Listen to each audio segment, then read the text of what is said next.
Hello students, good morning all of you. Today our topic is the kingdom Protista, their classification and their features. Okay, and in previous video you have already studied about the features of kingdom Protista. Today I will explain about the topic classification and their features. Okay, इसकी पिछली video में आपने protista kingdom का feature पढ़ा था कि protista kingdom के main features क्या हैं। आज हम लोग प्रोटिस्टा किंगडम का जो क्लासिफिकेशन है या किस किस तरीके से उसको क्लासिफाई किया गया, उसका ग्रुपिंग कैसे किया गया है प्रोटिस्टा किंगडम का, और उनके ग्रुप्स के जो मेंबर हैं उनके ग्रुप्स का क्या फीचर है, उसके बारे में स्टडी करने जा रहे हैं। ओके, तो जैसा कि आप जानते हैं किंगडम प्रोटिस्टा को मेनली 3 ग्रुप में डिवाइड किया गया है। The kingdom Protista are mainly divided into 3 group. First group is Protista alga, first group is Protista alga, second group is slime mould and third group is protozoan protist. Okay, पहला group जो है protista का, protista kingdom को मुख्य रूप से 3 group में divide किया गया है। जो पहला ग्रुप है वो है आपका प्रोटिस्टा एल्गा, या इसी को हम लोग प्लांट लाइक प्रोटिस्टा भी बोलते हैं, या इसी को फोटोसिंथेटिक प्रोटिस्टा भी बोलते हैं। Okay, next slime mold. Slime mould are also known as fungi like protista और consumer decomposer protista. Okay, third protozoan protista. Protozoan protista are also known as animal like protista. Okay, तो इस तरीके से protista के main group हो गए ये तीनों। अब इन तीनों के भी कुछ सब ग्रुप्स हैं, जैसे प्रोटिस्टा एल्गा या प्लांट लाइक प्रोटिस्टा को 3 ग्रुप में, 3 सब ग्रुप में कैटेगराइज किया गया है। पहला ग्रुप है chrysophytes, second dinoflagellates and third euglenoid. Okay, the group protista alga और plant like protista or photosynthetic protista are divided into 3 subgroups. First is chrysophyte, second is dinoflagellates and third is euglenoid. Okay, and the chrysophytes have 2 examples, diatoms and golden alga. Diatoms and golden alga. Golden algae are also known as desmids. Okay, and there is no any groups of slime mold in your syllabus, but in protozoan protista there are 4 subgroups of this protozoan protist. First is amoeboid, second flagellated, third ciliated and fourth sporozoan. Okay, जो आपका ये तीसरा group था protozoan protista और animal like protista, इसके भी 4 सब groups हैं, इसके भी 4 सब ग्रुप्स हैं, amoeboid, flagellated, ciliated and sporozoan. Okay, तो आइए हम इनके फीचर्स के बारे में थोड़ा जानते हैं। सबसे पहले हम बात करेंगे क्राइसोफाइट्स की। सबसे पहले हम लोग बात करेंगे प्रोटिस्टा एल्गा के बारे में। ओके, किसके बारे में? प्रोटिस्टा एल्गा के बारे में। And Protista alga are also known as plant like Protista. Protista alga का जो पहला सब ग्रुप है वो है क्राइसोफाइट। क्राइसोफाइट्स, तो क्राइसोफाइट्स का अगर हम फीचर्स देखें, क्राइसोफाइट्स के जो मेंबर होते हैं उनके फीचर्स कैसे हैं, कॉमन फीचर क्या है इनका, तो सबसे पहले मैं आपको बता दूं क्राइसोफाइट्स के जितने भी ऑर्गेनिज्म हैं, क्राइसोफाइट्स के जितने भी मेंबर हैं, स्पीसीज हैं, वो सबके सब एक्वेटिक होते हैं। मोस्टली वो मैरीन होते हैं, समुद्री होते हैं। कुछ इनकी स्पीसीज फ्रेश वाटर में भी पाई जाती है, लेकिन मोस्टली अगर देखा जाए तो ये मैरीन होती है। ओके, और ये सब के सब फोटोसिंथेटिक नेचर के होते हैं because they contain chlorophyll and they make their own food with the help of sunlight, chlorophyll, carbon dioxide and water. Okay, chrysophytes की बात करें तो क्राइसोफाइट्स के 2 एग्जांपल हैं, डायटम्स और गोल्डन एल्गा और डेस्मिड्स। तो डायटम क्या होता है? डायटम्स ये सब मैरीन होते हैं, डायटम्स सब क्या होते हैं, मैरीन होते हैं, समुद्रों में पाए जाते हैं, ठीक है ना। तो ये जो डायटम्स होते हैं, अगर हम इनकी बात करें तो diatoms are also known as chief producer of ocean. Diatoms are also known as chief producer of ocean. समुद्र में जितना भी फोटोसिंथेसिस होता है, मतलब समुद्र में जितने भी फोटोसिंथेटिक ऑर्गेनिज्म है, सबसे ज्यादा फोटोसिंथेसिस अगर देखा जाए तो लगभग यही ऑर्गेनिज्म करते हैं। क्यों? क्योंकि इनकी संख्या बहुत ज्यादा मात्रा में प्रेजेंट होती है डायटम्स की। तो डायटम्स को जो है चीफ प्रोड्यूसर ऑफ ओशियन भी कहा जाता है। और अगर हम इनके स्ट्रक्चर की बात करें तो डायटम्स का जो सेल वॉल होता है, ध्यान देना डायटम्स में सेल वॉल होता है, डायटम्स का जो सेल वॉल होता है, इनके सेल वॉल में सिलिका प्रेजेंट होता है। क्या प्रेजेंट होता है? सिलिका प्रेजेंट होता है। सिलिका क्या है? मिनरल है, ठीक। तो सिलिका प्रेजेंट होता है। और जब ये डायटम्स, क्योंकि डायटम्स माइक्रोस्कोपिक होते हैं, बहुत छोटे होते हैं, ये सब यूनिसेलुलर भी है, ठीक। तो ये बहुत माइक्रोस्कोपिक ऑर्गेनिज्म है। तो डायटम्स का जो सेल वॉल होता है उसमें सिलिका प्रेजेंट होता है। और जब ये डायटम्स क्या होते हैं, डेड हो जाते हैं, तो इनके बॉडी का जो, इनकी सेल का जो अदर पार्ट होता है वो तो डिकम्पोज हो जाता है, बट जो सिलिका होता है वो डिकम्पोज नहीं हो पाता। तो होता क्या है, धीरे धीरे वो सिलिका समुद्र के बॉटम पे, तली पे कह सकते हैं हम लोग, या समुद्र में जहां पे ये प्रेजेंट होते हैं ह्यूज नंबर में, तो वहां पे अर्थी लेयर क्या होने लगता है, बनने लगता है, डेवलप होने लगता है। तो वो जो अर्थ का लेयर डेवलप हुआ, या जो मिट्टी जैसा, ठीक है ना, डेवलप हुआ, एक्चुअली उसको बोलते हैं डायटेमोस अर्थ। डायटेमोस अर्थ।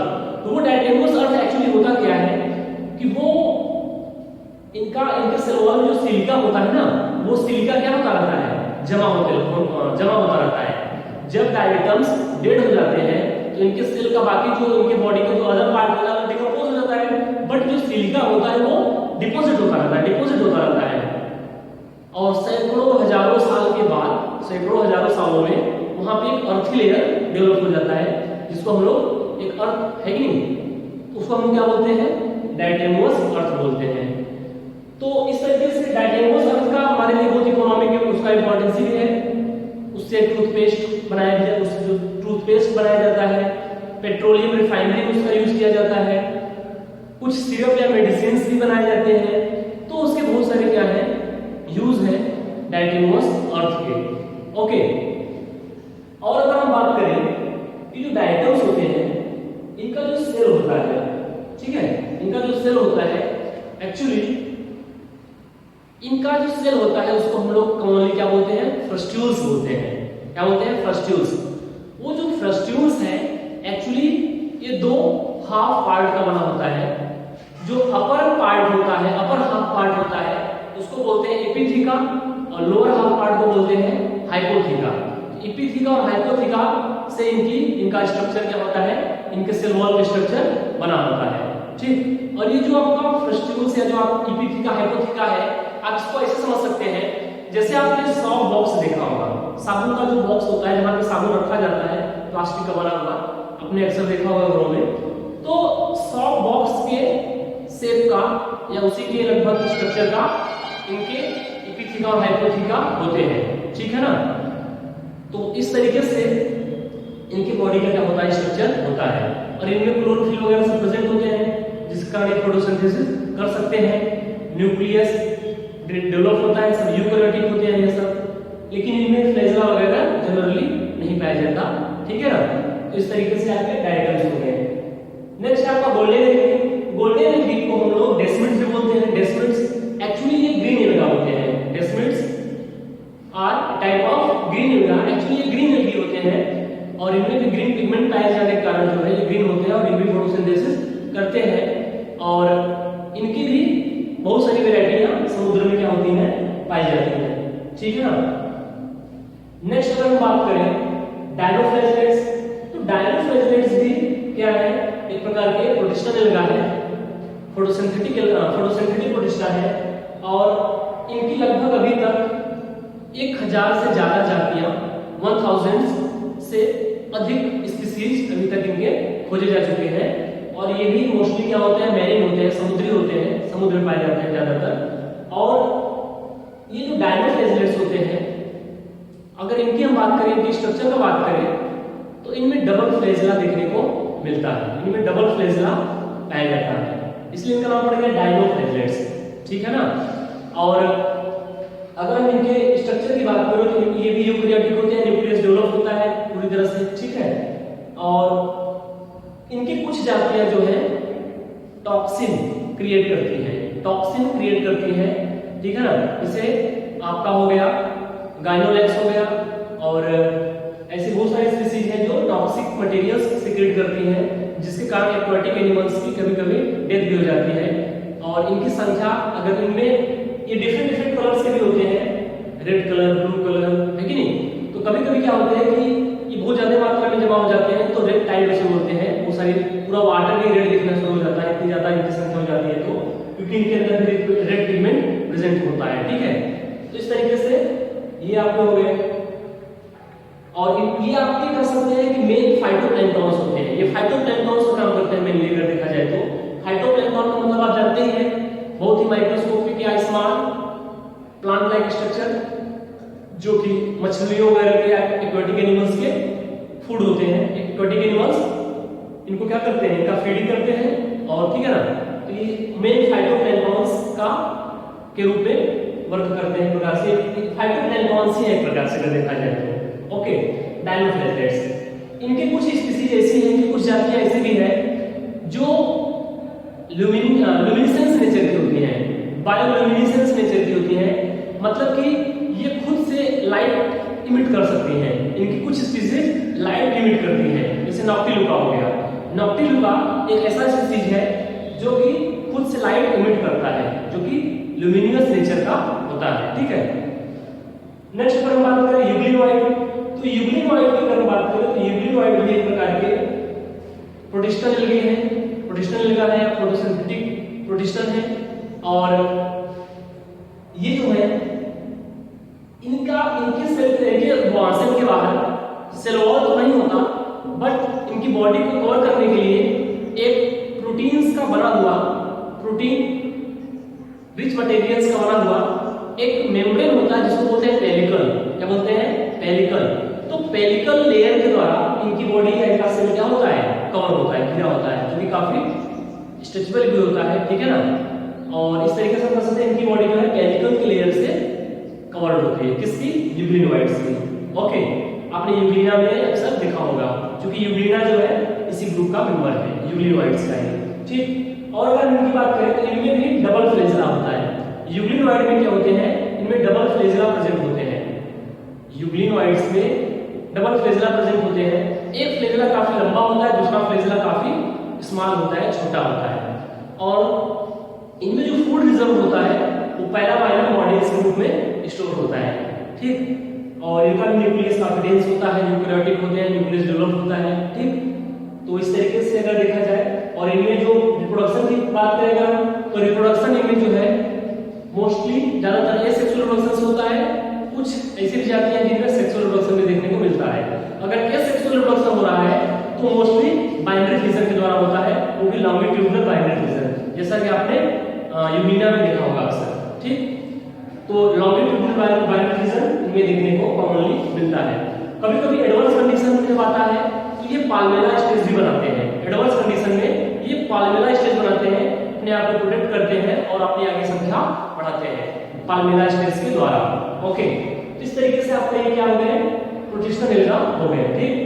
अब हम बात करते हैं नेक्स्ट स्लाइम मोल्ड की बात करते हैं। Slime mould are also known as fungi like Protista. Actually जो स्लाइम मोल्ड होते हैं ये एनिमल्स और फंगियों का कैरेक्टर शो करते हैं, बट फंगस का कैरेक्टर कुछ ज्यादा शो करते हैं, ठीक। इनकी बॉडी जो है थोड़ा सा फिलामेंटस या थ्रेड लाइक का सबसे होता है, और ये सब के सब क्या होते हैं, ज्यादातर ऐसे स्थानों में पाए जाते हैं जहां पे थोड़ा मॉइस्ट होता है, नमी होता है, और जहां की मिट्टी में डेड एंड डिकेइंग मेटल्स कुछ ज्यादा मात्रा में प्रेजेंट होते हैं। एक्चुअली ये वाटर में कम पाए जाते हैं, ये ज्यादातर टेरेस्ट्रियल होते हैं, और वो भी ज्यादातर मॉइस्ट प्लेसेस पे, नमी युक्त स्थानों में, नमी युक्त मिट्टी वगैरह में या सड़े गले पदार्थों के ऊपर ज्यादा मात्रा में प्रेजेंट होते हैं। और चूंकि ये फंगस का कैरेक्टर दिखा रहे हैं, जिसका मतलब ये सब क्या होते हैं, हेटेरोट्रॉफिक होते हैं, ये ऑटोट्रॉफिक नहीं होते, ये सब स्लाइम मोल्ड से होते हैं, हेटेरोट्रॉफिक होते हैं। और हेटेरोट्रॉफिक में भी मेनली ये सैप्रोफाइटिक होते हैं, डेड एंड डिकेइंग मैटर्स पे डिपेंड होते हैं फूड के लिए या न्यूट्रिशन के लिए। ओके, और कभी कभी सुटेबल कंडीशन में ये ढेर सारे एक जगह पे क्या बनाते हैं, ग्रुप बनाते हैं, एग्रीगेट हो जाते हैं, तो हम उस कंडीशन को क्या बोलते हैं, प्लाज्मोडियम बोलते हैं। क्या बोलते हैं, प्लाज्मोडियम बोलते हैं। ठीक, तो ये प्लाज्मोडियम मलेरिया वाला प्लाज्मोडियम नहीं है, इतना ध्यान रखना, ये प्लाज्मोडियम मलेरिया वाला प्लाज्मोडियम नहीं है। कभी कभी सुटेबल कंडीशन में ये एग्रीगेट हो जाते हैं और प्लाज्मोडियम स्ट्रक्चर बनाते हैं। कौन, स्लाइम मोल्ड्स। ओके, और इनका जो सेल होता है, इनके सेल के बाहर, चूंकि इनमें सेल वॉल वेजिटेटिव फेज में सेल वॉल नहीं पाया जाता, स्लाइम मोल्ड जो होते हैं इनके वेजिटेटिव फेज में सेल वॉल नहीं पाया जाता। हाँ, रिप्रोडक्टिव फेज में सेल वॉल पाया जाता है। ठीक, तो वेजिटेटिव फेज में सेल वॉल नहीं होता, और इनकी जो इनका जो सेल होता है, इनकी जो बॉडी होती है वो स्लाइम लेयर से चारों तरफ से कवर्ड होता है। इस लेयर से, स्लाइम लेयर से, इसलिए इनका नाम पड़ गया स्लाइम मोल्ड। ठीक, तो इस तरीके से आपके स्लाइम मोल्ड्स हो गए। नेक्स्ट हम बात करते हैं प्रोटोजोआ प्रोटिस्टा की।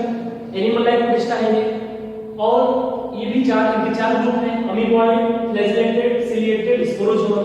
अगर हम बात करें अमीबॉइड प्रोटोजोअन्स की, तो अमीबॉइड प्रोटोजोअन्स ऐसे प्रोटोजोआ होते हैं जो इनमें जो है लोकोमोशन वगैरह करने के लिए, अमीबॉइड प्रोटोजोअन्स में लोकोमोशन वगैरह करने के लिए स्यूडोपोडिया प्रेजेंट होता है। क्या प्रेजेंट होता है, स्यूडोपोडिया। ओके, तो स्यूडोपोडिया के द्वारा ये जनरली क्या करते हैं, लोकोमोशन वगैरह करते हैं। और ये सब के सब क्या है, ये सब के सब हेटेरोट्रॉफिक होते हैं, ऑटोट्रॉफिक नहीं, बल्कि ये सब के सब मोस्टली हेटेरोट्रॉफिक होते हैं। ओके, और इनमें कुछ पैरासिटिक भी होते हैं, कुछ सेप्रोफाइटिक भी होते हैं। ठीक, तो इस तरीके से ये डिफरेंट स्पीशीज अलग अलग मोड ऑफ न्यूट्रिशन को शो करते हैं। ओके, तो अमीबॉइड, इसका एग्जांपल आपने अमीबा से देख सुना होगा ना, अमीबा इसी के ग्रुप का मेंबर है कि नहीं, जो कि फ्रेश वाटर में कॉमनली प्रेजेंट होता है, मैरीन वाटर में भी प्रेजेंट होता है अमीबा। और अमीबा का शेप हमेशा जानते हैं वो चेंज होता रहता है, फिक्स होता नहीं। ओके, नेक्स्ट है फ्लैजेलेटेड प्रोटोजोअन्स होते हैं, इनमें फ्लैजेला प्रेजेंट होता है, और ये मोस्टली अगर देखा जाए भी ज्यादातर जातियां जो है पैरासिटिक नेचर की होती हैं। ठीक है ना, ट्रिपैनोसोमा वगैरह देख लीजिए, तो फ्लैजेलेटेड हो गए। ठीक, नेक्स्ट है आपका सिलिएटेड प्रोटोजोअन्स, ऐसे प्रोटोजोआ हैं जिनके बॉडी के बाहर ढेर सारे माइन्यूट हेयर वाले स्ट्रक्चर प्रेजेंट, जिसको बोलते हैं सिलिया। तो सिलिएटेड प्रोटोजोअन्स ऐसे प्रोटोजोअन्स हैं जिनमें ढेर सारे सिलिया प्रेजेंट होते हैं। ओके, इसका एग्जांपल आप नाम देख लीजिए, पैरामीशियम आपने नाम सुना ही होगा। ठीक, पैरामीशियम इसी ग्रुप का मेंबर है। स्पोरोजोन की बात करें तो स्पोरोजोन जो होते हैं इनमें लोकोमोशन करने के लिए जनरली कोई विशेष स्ट्रक्चर तो नहीं डेवलप होता, बट और ये सिस्ट फॉर्म भी बनाते हैं, सिस्ट फॉर्म बनाते हैं, और ये भी मोस्टली ज्यादातर क्या होते हैं, पैरासिटिक नेचर के ही होते हैं। ठीक, आपने प्लाज्मोडियम नाम सुना होगा, प्लाज्मोडियम प्रोटोजोआ, जो जिसके कारण मलेरिया डिजीज क्रिएट होता है। मलेरिया आपने नाम सुना था कि मलेरिया जो है बैक्टीरिया के द्वारा नहीं होता, वायरस के द्वारा नहीं होता, फंगस के द्वारा नहीं होता। मलेरिया किससे होता है, प्रोटोजोआ से होता है। मलेरिया डिजीज कॉज करने वाला कौन है, एक प्रोटोजोआ है। कौन सा प्रोटोजोआ है, स्पोरोजोन प्रोटोजोआ है, और स्पोरोजोन प्रोटोजोआ में कौन है, प्लाज्मोडियम। तो प्लाज्मोडियम का आपने नाम सुना होगा, जो कि मलेरिया डिजीज कॉज करता है, वो स्पोरोजोन ग्रुप का ही क्या है, मेंबर है। ओके, तो इस तरीके से इनके ऐसे बहुत सारे और भी फीचर्स हैं, तो जिसको आप लोग क्या करेंगे अपनी बुक से, ठीक है ना, स्टडी कर लेंगे, और फिर हम आपको इसी से रिलेटेड कुछ टॉपिक से कुछ क्वेश्चन वगैरह देंगे सॉल्व करने के लिए। ओके, तो ये आपका क्या हुआ, किंगडम प्रोटिस्टा क्या हुआ, पूरी तरह से एंड हुआ। अब नेक्स्ट वीडियो में हम आपको किंगडम, कौन सा किंगडम पढ़ाएंगे, fungi. Okay, fungi kingdom. Okay.